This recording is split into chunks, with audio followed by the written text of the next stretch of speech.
إن الحمد لله نحمده ونستعينه ونستغفره ونعوذ بالله من شرور أنفسنا ومن سيئات أعمالنا من يهده الله فلا مضل له ومن يضلل فلا هادي له أشهد أن لا إله إلا الله وحده لا شريك له وأشهد أن محمدا عبده ورسوله صلى الله عليه وسلم لا نبي بعده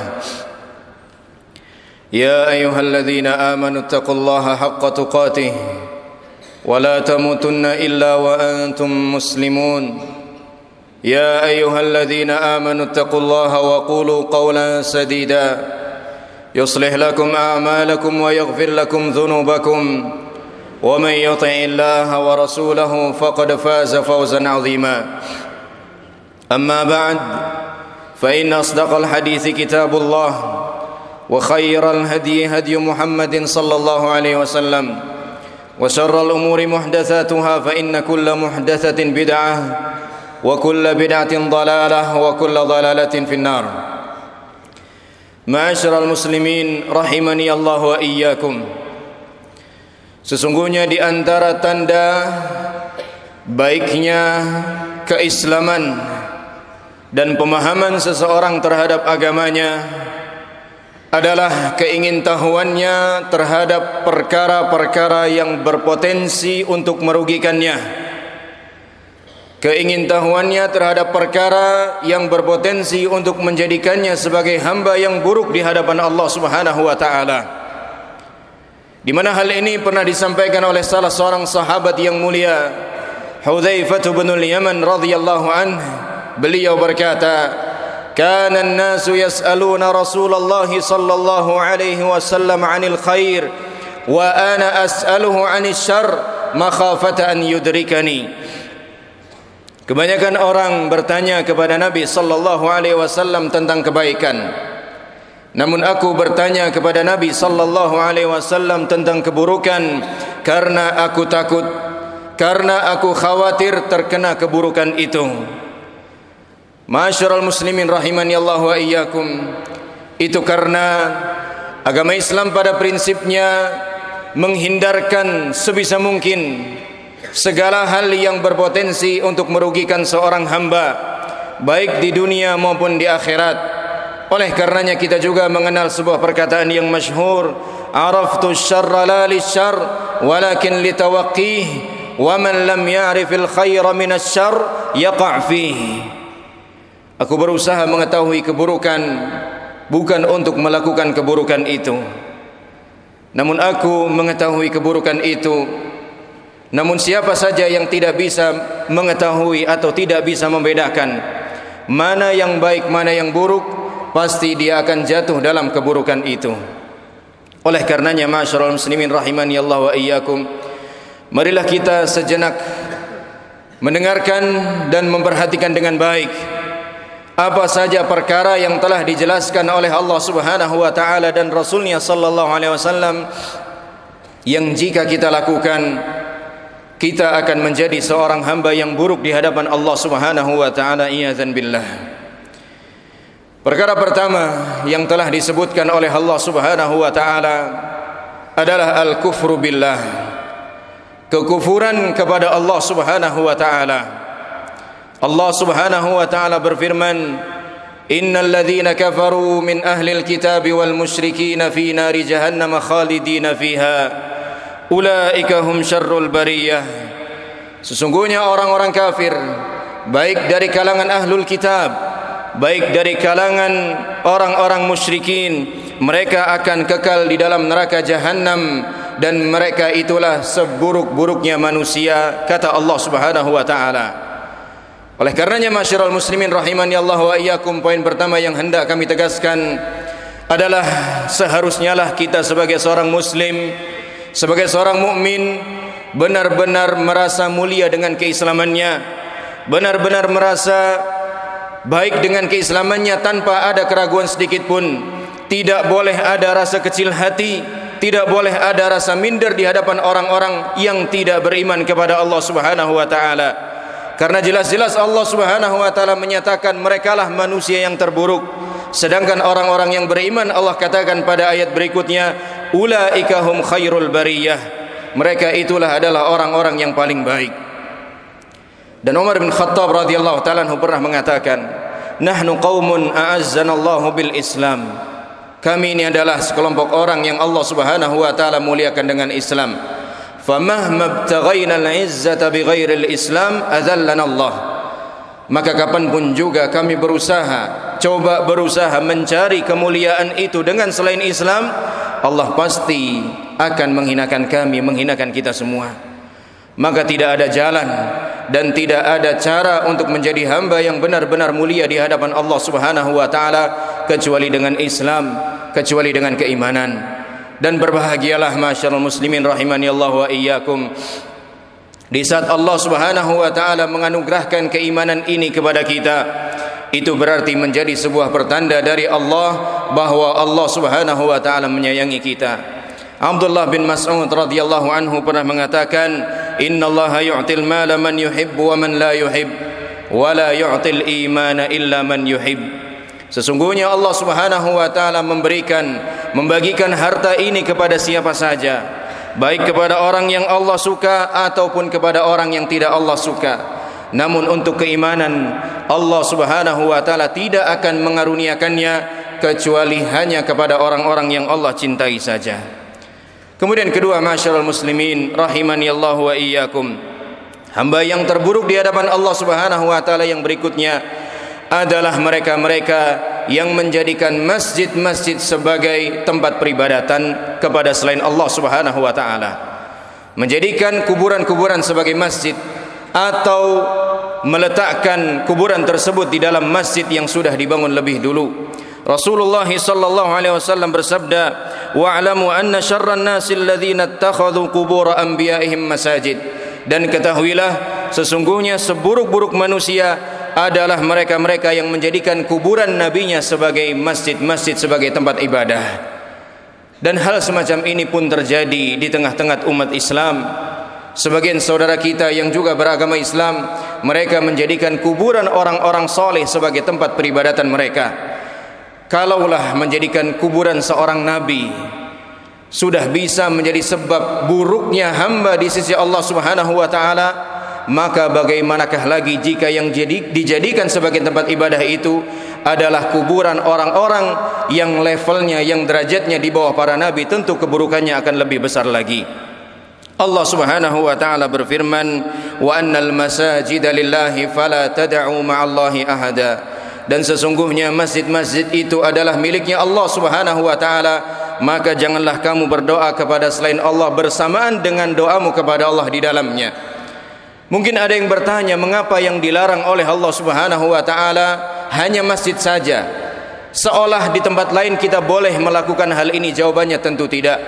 Ini sudah dijelaskan oleh Syekh Shalih Al-Fauzan hafizahullah ta'ala. Beliau mengatakan, فَإِذَا وَجَدَ النَّاسُ فِي الْمَسَاجِدِ شَيْئًا مِنَ الشِّرْكِ وَالْخُرَافَاتِ تَأَثَّرُوا بِذَلِكَ وَنَشَرُوهُ فِي الْأَرْضِ فَيَجِبُ أَن تَكُونَ الْمَسَاجِدُ مُطَهَّرَةً مِنَ الشِّرْكِ. Beliau hafizahullah ta'ala berkata, jika kaum muslimin mendapati di dalam masjid-masjid tersebut ada satu perbuatan syirik, ada satu hal yang bersifat khurafat, ta'assaru bidzalik, maka pasti perbuatan syirik itu, perbuatan khurafat itu akan memberikan dampak kepada mereka. Kemudian mereka pun akan berusaha untuk melakukannya di tempat-tempat yang lainnya. Kemudian beliau mengatakan, maka wajib bagi masjid-masjid Allah ini untuk menjadi tempat yang benar-benar steril dari perbuatan syirik kepada Allah Subhanahu wa taala. Artinya, beliau mengatakan, kalaulah masjid sudah tidak lagi steril dari perbuatan syirik kepada Allah Subhanahu wa taala, maka bagaimana lagi dengan tempat-tempat lain yang bukan masjid Allah Subhanahu wa taala? Tentu potensi terjadi kesyirikan di tempat tersebut lebih besar. Maka masyarul muslimin rahimani Allah wa iyyakum, ini menjadi tugas kita semua untuk menjelaskan kepada umat bahwa kita sebagai seorang mukmin tidak diperkenankan, diharamkan oleh Allah Subhanahu wa taala dan Rasulnya sallallahu alaihi wasallam untuk menjadikan kuburan sebagai tempat peribadatan, untuk menjadikan kuburan sebagai tempat beribadah kepada Allah Subhanahu wa taala, karena yang demikian bisa menjerumuskan manusia dalam perbuatan syirik kepada Allah Subhanahu wa taala. dan hal ini sampai dilaknat oleh Rasulullah sallallahu alaihi wasallam. La'anallahu al-yahud ittakhadhu qubur anbiya'ihim masajid. Allah Subhanahu wa taala melaknat orang-orang Yahudi yang demikian karena mereka menjadikan kubur-kubur nabi mereka sebagai masjid, sebagai tempat-tempat peribadatan kepada Allah Subhanahu wa taala. Kemudian yang ketiga, ma'asyiral muslimin rahimani Allah wa iyyakum, orang yang buruk di hadapan Allah Subhanahu wa taala adalah dzul wajhain, seseorang yang berwajah dua atau bermuka dua. Rasulullah sallallahu alaihi wasallam bersabda, tajidu min syarrin nasi yaumal qiyamati indallahi dzal wajhain. Kamu akan dapati di antara manusia terburuk di hari kiamat nanti di hadapan Allah Subhanahu wa taala adalah mereka yang berwajah dua, bermuka dua. Alladzi ya'ti haula'i biwajhin wa ya'ti haula'i biwajh. Yaitu seseorang yang datang kepada sekelompok orang dengan satu wajah, dengan satu kabar, kemudian datang ke kelompok orang yang lain menggunakan atau dengan wajah yang lain dan dengan kabar yang lain. Dia berkamuflase, dia berubah-ubah demi mendapatkan simpati dari orang banyak. Tidak peduli apakah harus melakukan kebohongan, tidak peduli apakah harus melakukan fitnah terhadap orang lain. Yang terpenting baginya adalah bagaimana caranya dia mendapatkan hati orang banyak. Dia tidak memperdulikan lagi apa kata Allah Subhanahu wa taala dan Rasulnya sallallahu alaihi wasallam. Dan orang semacam ini sangat berbahaya. Oleh karenanya Nabi sallallahu alaihi wasallam dalam satu doanya pernah sampai berlindung kepada Allah Subhanahu wa taala dari orang yang demikian. Rasulullah sallallahu alaihi wasallam pernah berdoa, pernah bersabda dalam sebuah hadisnya, Allahumma inni a'udzubika min jaris su'. Ya Allah, aku berlindung kepadamu dari tetangga yang buruk, wa min zaujin tushayyibuni qabla al-mashib, dan dari seorang pasangan istri yang membuatku beruban sebelum waktunya beruban. Kemudian beliau juga berkata, wa min malin yakunu alayya azaba. Aku jauh berlindung kepadamu ya Allah dari harta yang menjadi azab bagiku. Wa min waladin yakunu alayya rabba. Aku juga berlindung kepadamu ya Allah dari anak yang berlaku seolah tuan bagi diriku, seolah majikan bagi diriku. Kemudian yang kelima beliau mengatakan, wa min khalilin makir, dan dari teman dekat yang penuh dengan makar. Ainuhu tarani wa qalbuhu yar'ani. Matanya memandang kepadaku seakan penuh kasih dan sayang, namun hatinya selalu mengintai kesalahan kekuranganku. In ra'a minni hasanatan dafanaha. Jika dia mendapati kebaikan dalam diriku, dia akan kubur, dia akan pendam kebaikan itu seolah tidak ada nilainya. Wa in ra'a minni sayyi'atan adaaha. Namun jika dia mendapati kekurangan diriku, kejelekan pada diriku, dia akan langsung menyebarluaskannya. Maka berhati-hatilah dari sikap yang demikian, ma'asyiral muslimin. Selain membahayakan diri kita, juga sikap yang demikian bisa membahayakan orang lain. Sampai-sampai Rasulullah sallallahu alaihi wasallam pun berlindung kepada Allah Subhanahu wa taala dari buruknya orang yang demikian. Aqulu ma tasma'un wastaghfirullaha li wa lakum wa lisairil muslimin fastaghfiruhu innahu huwal ghafurur rahim.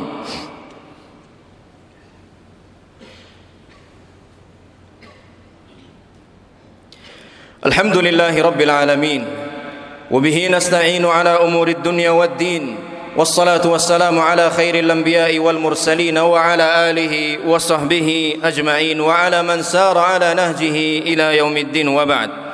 Kemudian yang keempat, ma'asyiral muslimin rahimani Allah wa iyyakum, seorang yang buruk di hadapan Allah Subhanahu wa taala adalah man tarakahun nas ittiqa'a fuhsyih, ittiqa'a syarrih, yaitu seseorang yang ditinggalkan, yang dijauhi oleh orang lain karena orang lain takut akan keburukannya, karena orang lain menghindari keburukan orang ini, menghindari kejahatan orang ini. Rasulullah sallallahu alaihi wasallam bersabda, inna syarran nasi manzilatan indallahi man tarakahun nas ittiqa'a fuhsyih. Sesungguhnya di antara manusia yang paling buruk di hadapan Allah Subhanahu wa taala nanti adalah seseorang yang dijauhi oleh orang lain, yang ditinggalkan oleh orang lain karena orang lain merasa takut akan keburukannya, akan kejahatannya. Ada orang-orang yang semacam ini bahkan sampai bangga ketika dia ditakuti oleh orang lain karena keburukannya. Ma'asyiral muslimin rahimani Allah wa iyyakum, tidaklah seharusnya begitu seorang muslim. Seorang muslim itu semestinya sebagaimana yang disabdakan oleh Rasulullah sallallahu alaihi wasallam, al muslim man salimal muslimuna min lisanihi wa yadihi. seorang muslim yang benar itu adalah seorang muslim yang muslim lainnya merasa aman, merasa selamat dari gangguan lisan dan perbuatan tangannya. Jadi jangan menjadi orang yang menebar ancaman. Jangan menjadi orang yang terus ditakuti oleh orang lain karena kejelekannya, karena kejahatannya. Ketahuilah hal semacam itu merupakan kerugian bagi kita, yang kalau memang kita sampai melakukannya, yang kemudian kita menzalimi orang lain, ketahuilah kitalah nanti yang akan merugi di akhirat, yang disebutkan sebagai seorang yang muflis oleh Rasulullah sallallahu alaihi wasallam. Seseorang yang menghadap Allah Subhanahu wa taala dengan membawa banyak pahala perbuatan amal soleh, namun di sisi yang lain dia suka mencela, merendahkan, memukul, mengambil harta orang lain, yang kemudian Allah Subhanahu wa taala ambil pahalanya untuk dikompensasikan kepada orang yang pernah dia zalimi. Kalau ternyata kezalimannya belum selesai, maka dosa orang yang dia pernah zalimi akan diberikan kepadanya, dan dia pun yang dihukum oleh Allah Subhanahu wa taala. Dan takutlah terhadap doa orang yang dizalimi. Rasulullah sallallahu alaihi wasallam pernah bersabda, "Ittaqi da'watal mazlum fa innahu laisa bainahu wa bainallahi hijab." Takutlah kamu terhadap doa orang yang terzalimi, karena sesungguhnya antara doanya dengan Allah Subhanahu wa taala tidak ada penghalang. Jangan menjadi seorang yang menebar ketakutan pada diri orang lain, namun jadilah sebagai orang yang menebar keamanan. Orang merasa nyaman ketika mendekat dengan kita, orang merasa nyaman ketika bersama dengan kita. Kemudian satu lagi, masyarul muslimin rahimani Allah wa iyyakum, orang yang buruk di hadapan Allah Subhanahu wa taala adalah sebagaimana yang disabdakan oleh Rasulullah sallallahu alaihi wasallam, "Man tala umruhu wa sa'a amaluhu", yaitu seseorang yang diberi usia panjang oleh Allah Subhanahu wa taala namun buruk amat amal perbuatannya. Usia yang panjang tidak selalu menjadi kebaikan kalaulah tidak diisi dengan kebaikan, tidak diisi dengan ibadah, tidak diisi dengan amal saleh kepada Allah Subhanahu wa taala. Maka masyaallah muslimin rahimani Allah wa iyyakum, berapapun usia yang diberikan oleh Allah Subhanahu wa taala, hendaknya menjadi kesempatan bagi kita untuk menjadi hamba yang terbaik di hadapan Allah Subhanahu wa taala. Apakah kita masih muda ataukah kita sudah memasuki usia senja, tidak ada pengecualian bagi kita untuk bisa menjadi hamba yang terbaik di hadapan Allah Subhanahu wa taala. Termasuk kita yang masih berusia muda, para tulabul ilm, para santri itu juga memiliki kesempatan tersebut. Karena Allah Subhanahu wa taala juga memberikan keistimewaan bagi seorang pemuda yang tumbuh dalam ketaatan kepada Allah Subhanahu wa taala, di mana pemuda tersebut dijadikan atau disebut oleh Nabi sallallahu alaihi wasallam sebagai satu dari 7 golongan yang kelak akan mendapatkan naungan dari Allah Subhanahu wa taala, wa syabun nasya'a fi taatillah, dan seorang pemuda yang tumbuh dalam ketaatannya kepada Allah Subhanahu wa taala. Mudah-mudahan Allah Subhanahu wa taala senantiasa memberikan taufiknya kepada kita untuk menjadi hamba-hamba yang terbaik di hadapan Allah Subhanahu wa taala, dan berusaha menghindarkan sebisa mungkin segala karakteristik yang menjadikan kita sebagai hamba yang buruk di hadapan Allah Subhanahu wa taala. Innallaha wa malaikatahu yusalluna 'alan nabi ya ayyuhalladzina amanu sallu 'alaihi wa sallimu taslima. Allahumma ighfir lil muslimina wal muslimat wal mu'minina wal mu'minat al-ahya'i minhum wal amwat innaka sami'un qaribun mujibud da'wat. ربنا إننا ظلمنا أنفسنا وإن لم تغفر لنا وترحمنا لنكونن من الخاسرين. ربنا اغفر لنا ولإخواننا الذين سبقونا بالإيمان ولا تجعل في قلوبنا غلا للذين آمنوا ربنا إنك رؤوف رحيم. ربنا هب لنا من أزواجنا وذرياتنا قرة أعين وجعلنا للمتقين إماما. ربنا اغفر لنا ولوالدينا وارحمهم كما ربونا صغارا. ربنا آتنا في الدنيا حسنة وفي الآخرة حسنة وقنا عذاب النار. وصلى الله على نبينا محمد وعلى آله وصحبه أجمعين.